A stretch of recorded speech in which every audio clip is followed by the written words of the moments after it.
is this face-off in Parliament being seen by political observers? Joining me now, Ashugato Srinivas Raju, author Strange Burdens, The Politics and Predicaments of Rahul Gandhi, a new book. Rajat Sethi, political commentator who's also worked closely with Biren Singh. Rahul Verma, fellow Center for Policy Research, is also with us. Let me come to each of you to give us what you think this debate has all been about. Do you believe, Shugato, that this debate was about Rahul Gandhi being relaunched in a way by the Congress, making him the mascot of the opposition? And to that extent, was this a missed opportunity, or has the Congress party succeeded? Thank you, Rajdeep. I thought it would be a great relaunch for Rahul Gandhi, but I think I was mildly disappointed. And I also have an eerie feeling that he may have blown it up. See, the structure of his speeches, you just played the clips from what happened this morning. Mm-hmm. The structure of his speeches have not changed since 2004 at all. So he tries to mix the personal and the political in a very strange way, and that does not seem to work. And if you, listen to what he spoke today, for the first 19 minutes, he was speaking about his lessons of self-transformation and self-awareness. And I think there was a certain kind of exigency there in the Lok Sabha today when he was speaking. And he was not addressing that. He was speaking about how his arrogance was tamed. And he was doing a lot of self-analysis. All of that is good. The fact that he looks into himself quite diligently is very good. But then the question that remains is that political and does that sort of counter the BJP effectively? So, I have my so doubts. You think it's a lost opportunity? In your view, it's a lost opportunity? Yes, I thought it's a lost opportunity. He should have been a little more structured, little more prepared. And, he has to, when he's speaking in the parliament, he cannot be, speaking like he is addressing a bunch of youngsters in a college, auditorium. Right. There is a certain kind of context there, and you don't take 19 minutes to come to the subject. In a way, Rahul Verma, that's a criticism many of us have made through the day, that Rahul Gandhi's speech seemed to lack gravitas. That there's a sense that Rahul Gandhi could have used this opportunity to target the government point by point on a variety of issues. He went into his personal journey over Bharat Jodo Yatra for the first 20 minutes. This is a no-confidence motion. This wasn't about Rahul Gandhi's personal journey. This should have been about his critique of the Modi government. Do you also agree this was a lost opportunity? Yes, and I agree with Sugata's point on that he spent too much time on lessons of his transformation rather than critiquing the government. And I think even his critique and the snippets you played, it seems he was a bit agitated in his speech. And I can understand his agitation. But when you are in the parliament, I think he should have been much more prepared. He should have data with him to back some of his claims.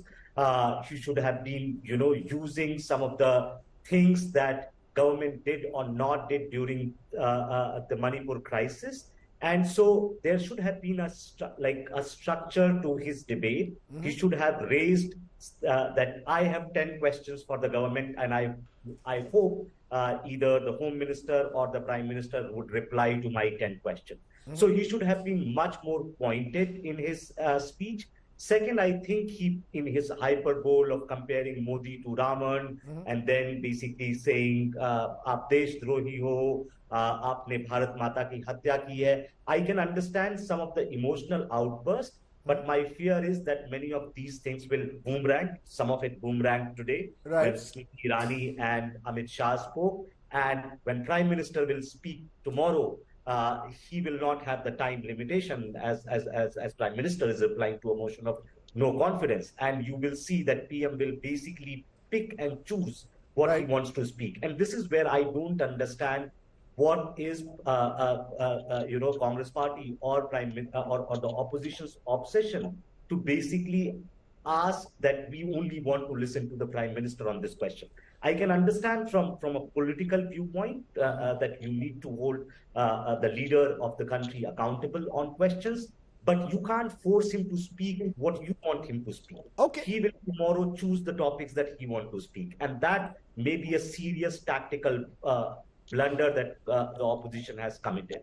But is there, Rajat Sethi, also a sense that Rahul Gandhi, maybe unstructured, but in his own small way, seems to get under the skin of the BJP?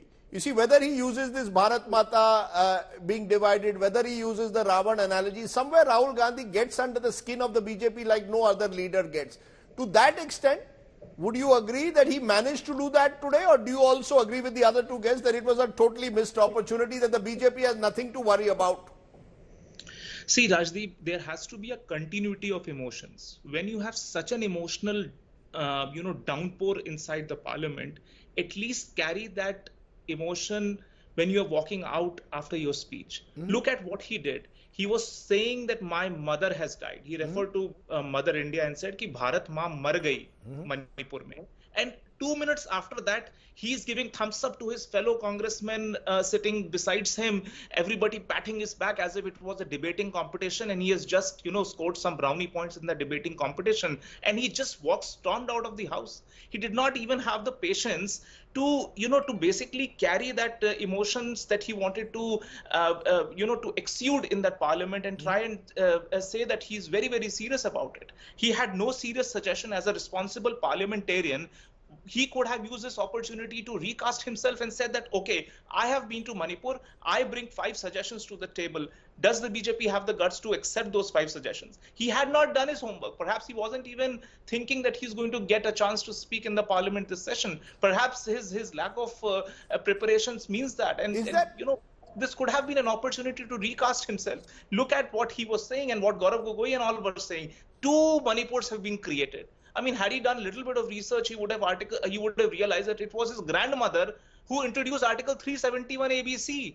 That was where the Hill Area Committee, a state within a state, was created by the Constitution itself. Right. There are so many structural issues which he could have said that, okay, are we looking at doing Article 371 is something where he could have presented before the public, before the 2024 election, that I am here to mean business. I am here to solve some of the India's complex problems, and I have the roadmap. Remember, in 2013, it was Prime Minister who used to come out, the then Chief Minister of Gujarat used to come out with solutions to every problems. Having a constructive position is what is the need of the hour. And that is where the void carries on 10 years hence. Okay, that's interesting the way you put it, because, Shogato, you've analyzed Rahul Gandhi's career now over 20 years. Is that part of the problem? That Rahul Gandhi is unable to provide that gravitas of providing a roadmap, of providing constructive solutions to these complex issues, rather than seeing them in black and white and looking for the enemy, usually the BJP, the RSS. Maybe if he provided those solutions and those solutions were seen as very different from what the government is doing, he might, attract non-Congress voters. Has Rahul Gandhi been unable to do that, attract voters outside his echo chambers? Rajdeep, the biggest problem with Rahul Gandhi or the Congress strategy since 2014 or even earlier has been that they don't have a cultural argument, and the BJP is all the time making a cultural argument. So they are fighting the BJP's cannons with bows and arrows. That is the kind of, that may not be the right analogy, but that's what says it all, And the other thing is, see, today he was mixing mythology there, culturally how he gets it wrong, which gets played out by which sort of is picked up by the BJP and played out in the corners of India in a very different way. And it also sort of chases away some of his allies. See, this whole Ravan issue that he picked, the South looks at Ravan very, very differently. His own DMK allies look at Ravan very, very differently. But he made Ravan completely a black character. And Ravan is not a black character when you go down south. So these are, he sort of, uses mythology also in a very faulty manner. And that is because he does not seem to have a cultural argument or a cultural nuance to blend with his political arguments. See, he's all the time making constitutional statements without realizing that the BJP is putting forward a civilizational argument and a cultural argument. And that has been his major problem. See, he, from 2004 on, he has, I told you earlier that the structure of his speeches have not changed. So you can say he has either learned nothing or he is very, very consistent. Rahul Verma, how does this play out politically, given, the fact that this was probably the last big debate we are going to see in Parliament before the 2024 election? The Prime Minister, of course, will speak tomorrow. Does this, in a way, reveal the limitations of the opposition that still continues, many of them, all their eggs in Rahul Gandhi's basket, that Rahul Gandhi may actually be much better when he's outside Parliament talking to common citizens? Then he comes across as more human. Should the Congress focus on that side of Rahul Gandhi instead of making this a battle constantly, Rahul versus Modi or Rahul versus Amit Shah, as it became today? Absolutely, Rajdeep, I completely agree with you. I think Rahul Gandhi and Congress party has to take a decision and define the role of Rahul Gandhi in the run-up to 2024. Is Rahul Gandhi going to be the chief ideologue of the party? Is he going to be the main mobilizer of the party? Or is he going to involve himself in the everyday affairs of the Congress party and do organizational nitty-gritty work?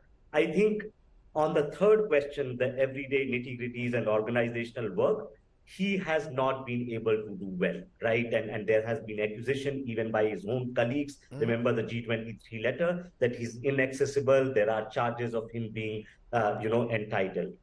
Where Rahul Gandhi has shown a bit of grit and determination is in the area of mass mobilization, especially in last 1 year. I think during the Bharat Jodo Yatra, he seemed much more consistent in what he was saying. Of course, there are going to be questions on, he was talking much more in ideologically abstract terms. But I think if he continues to just go and meet people and try to understand their issues and then articulate them in a manner where the party can bridge that mass connect gap, I think that's where Rahul Gandhi's contribution has to be. If he tries to play center stage, if he tries to pitch it a Modi versus Rahul battle, I think the time for 2020, I don't think they have enough time to be able to mount that kind of challenge in the run-up to 2024. And so the Congress party and Rahul Gandhi has to quickly take a decision what his role is going to be. Okay. I think that's an interesting observation again. We've had lots of interesting insight. Rajat Sethi, let me give you 30 seconds. Your sense, Amit Shah versus Rahul Gandhi, are you saying it was a one-sided battle? Well, it was intended it would be Amit Shah versus Rahul Gandhi, but it turned out to be Rahul Gandhi versus Smriti Irani.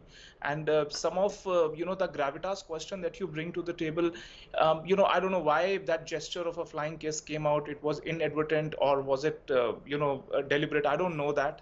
But look at one callous sort of a behavior lacking gravitas has been taken away by BJP, and BJP is running the show. I mean, look at nobody's seen. I must be fair. No one has seen this flying kiss. More importantly, many of these women MPs, to be fair, should have been screaming and shouting when they saw those images in Manipur instead of focusing on a flying kiss. But that's another matter.